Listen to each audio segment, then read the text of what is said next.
Hey guys, before we start tonight and get into tonight's episode, I just wanted to tell you, viewer discretion advised.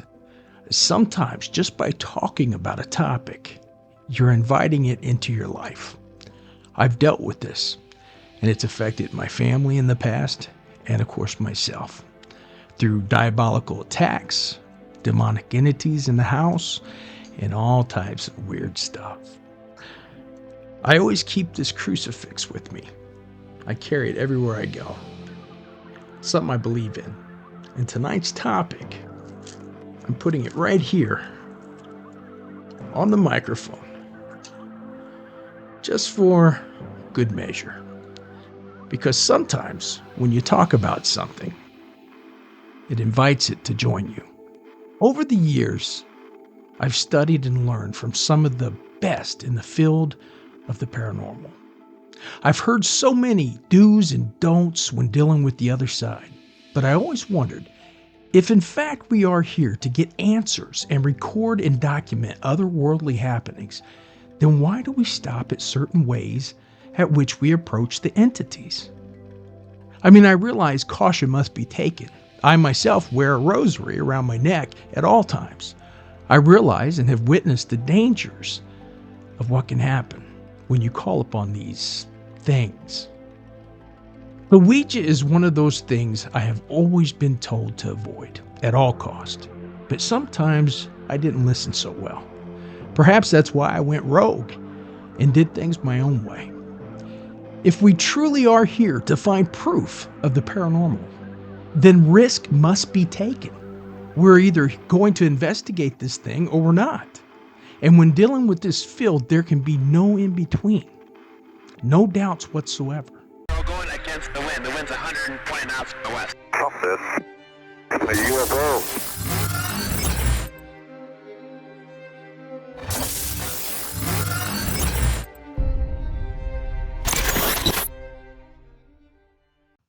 The Ouija board, often referred to as a spirit board or talking board, has its origins in the spiritualist movement of the 19th century. The concept of communicating with the dead gained popularity, particularly during the era of seance and spiritualism, which was fueled by the public's fascination with the afterlife and the supernatural. The modern Ouija board was patented in the 1890s by Charles Kennard, a businessman from Baltimore, Maryland. Kennard, along with his associates, developed the board as a novelty item.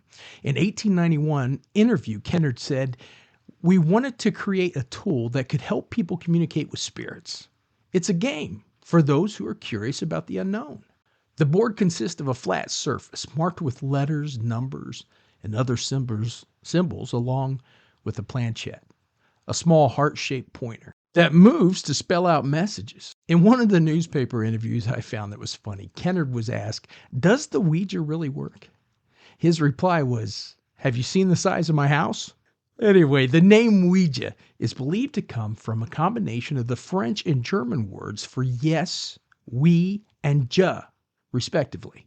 However, the exact origin is somewhat murky, and some believe it to be a made-up word, others not so sure. The Ouija board quickly captured the public's imagination and became a popular parlor game, especially among those interested in the occult. In the 1920s, the board gained commercial success when Parker Brothers, now Hasbro, began mass producing it. During this time, the board was marketed as a fun and harmless way to communicate with the spirit world. The Ouija board features several key symbols. An alphabet, A to Z, used to spell out words and messages. And it has numbers 0 to 9, often used to indicate dates or ages. It also has a yes and no, typically located at the top of the board, used for simple affirmative or negative responses. And of course, it has a goodbye. And that's usually found at the bottom, signaling the end of a session, which you're always supposed to say goodbye to end the session and tell the spirits to leave. And never play alone in the graveyard, in a cemetery. Remember the rules on the back of the old Ouija boards? Never play alone in a cemetery.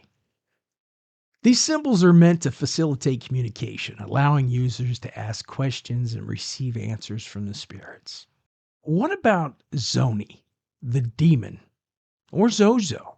The legend of ZoZo is fascinating. One of the most notorious and very serious figures associated with the Ouija board is a demon often referred to as ZoZo. The origins of ZoZo legend are somewhat unclear, but many believe the name has its roots in various folklore and mythologies. Some accounts suggest that ZoZo is a malevolent spirit that has been known to make contact with unsuspecting users of the Ouija board. ZoZo, otherwise known as the Ouija board demon, is the demon allegedly summoned through the use of a Ouija board and other forms of spiritual communication, like seances. He is a symbol of Christianity's fear/objection to the occult. The backstory on this demon: ZoZo was a fallen angel, banished from heaven eons ago by God. He's rumored to have been the demon who possessed Roland Doe, the exorcist boy, when the boy used the Ouija board. ZoZo and the possession were written about in the book called The Exorcist, under the name Pazuzu, which in turn inspired the modern version of Pazuzu, who comes from Babylonian culture.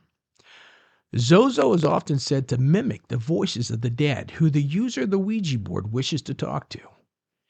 He is a cruel, sadistic demon who likes preying on people's insecurities and fears. He often delights in telling them they will die soon and is often brutally misogynistic. He loves to pretend he is other spirits, oftentimes pretending he is 3 different spirits at once. He can play on psychics, for instance. If a psychic is adamant that there are only 2 ghosts in a building, ZoZo will confuse them by claiming there are 9 ghosts instead. He will also add confusing scenarios by stating he's a little boy that's afraid of a malevolent spirit haunting the place. ZoZo loves watching his victims squirm with confusion, and oftentimes he takes pleasure when one gullible human believes his lies. ZoZo's very sadistic and loves watching friends fall out over his lies. He's a master deceiver, which is not surprising, as the devil is claimed to be the father of all lies. And ZoZo is a powerful devil in hell under Satan. Here are some of the possible encounters with ZoZo over the years. Just a few. In 1951, like I mentioned before, Roland Doe was a boy who got possessed by ZoZo after using a Ouija board. He was eventually exorcised after a violent process by priest. And of course, that became the classic movie, The Exorcist, or the basis for it. In 1972, in Los Angeles, a mother named Doris Blyther used a Ouija board and found herself haunted by a dark entity which sought her and her family harm. 1977 through 79, the actual focus of the film The Conjuring 2, the Enfield poltergeist in Enfield, England. That's where a family got plagued by a malevolent force after the children played with the Ouija board, a homemade Ouija board. And in 2012, Tombstone, Nevada, a small group of soldiers were off duty and decided to mess around with a Ouija board at one of the local hotels, just for fun. They made contact with an alleged spirit who told them he had died in Tombstone. On the way back, one of the men got possessed and almost killed the others in a car crash before the demon left him and he regained consciousness. And in 2019, a YouTuber named Kyle Godfrey attempted to contact ZoZo at 3 a.m. on his Ouija board. And he made contact with an entity who said it was ZoZo. However, Kyle took it further and asked the spirit if there was a specific phone number for ZoZo. The entity gave him a number, and I'm hesitant to say it, but I'll go ahead. 417-666-6666. And when the number was called, the lights went out in his room during the phone call, and poltergeist activity followed. When Kyle ended the call, the lights came back on. Experiences with ZoZo typically involve unsettling encounters where users report strange occurrences such as the planchette moving erratically, the board spelling out the name ZoZo, or a feeling of dread or unease. One wildly circulated account comes from a 2008 post on the blog The Demonologist, where a user recounted a terrifying experience involving ZoZo. They described how the planchette reportedly moved to spell ZoZo and then hello, followed by disturbing messages that escalated in intensity. The folklore surrounding ZoZo has grown over the years, leading to various interpretations and theories about its nature. Some believe that ZoZo could be an ancient demon or a trickster spirit, while others suggest that it's merely a manifestation of the user's own subconscious fears and anxieties. One theory posits that ZoZo may have connections to other demonic entities, drawing parallels to figures such as Pazuzu from ancient Mesopotamian mythology. The name ZoZo has been linked to the word Zaz, which is said to refer to a lesser demon in some occult traditions. Many individuals have shared their experiences with ZoZo, often describing feelings of oppression, anxiety, and fear during Ouija sessions. A notable case involves a group of friends who reported a series of strange events after contacting ZoZo. They claimed to have experienced nightmares, unexplained noises, and a pervasive sense of being watched. These stories having contributed to the demon's notoriety within the paranormal circles. In conclusion, the Ouija board, with its rich history and cultural significance, remains a topic of fascination for many. While some view it as a harmless game, others treat it with caution, particularly due to the unsettling tales surrounding entities like ZoZo.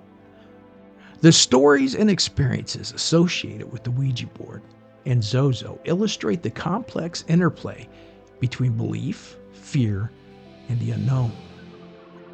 As long as curiosity persists about the afterlife, the Ouija board will likely continue to captivate and terrify in equal measure. So whether you believe in these things or not, the fact remains there does exist very powerful forces in our world. I've seen them. They can do mental and physical harm. I've unfortunately witnessed and survived both.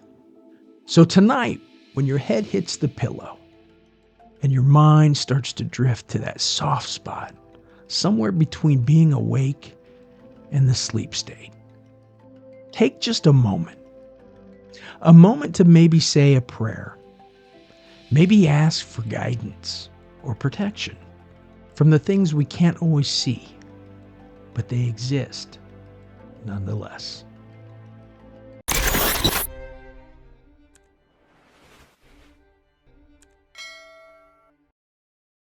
Hey guys, thanks for joining me tonight on another spooky episode of your Shadow Nation podcast. If you like this episode or any episodes, please like and subscribe on YouTube. Just search up Shadow Nation podcast and I'll be there. Make sure to like and subscribe, guys. It really, really helps. And if you have any ideas for future upcoming episodes you want to hear me research and talk about, make sure to reach out to me at Sean, SHAUN, at shadownation.com. That's my email. That's Sean at shadownation.com. Just reach out and say hi, guys, and tell me if you like the show or not. And check out over 17 years of mind-bending paranormal content at the website at shadownation.com. From the haunted back roads of America, this has been another Shadow Nation episode. Don't go changing America, because you know I won't. I love you. Good night, everybody.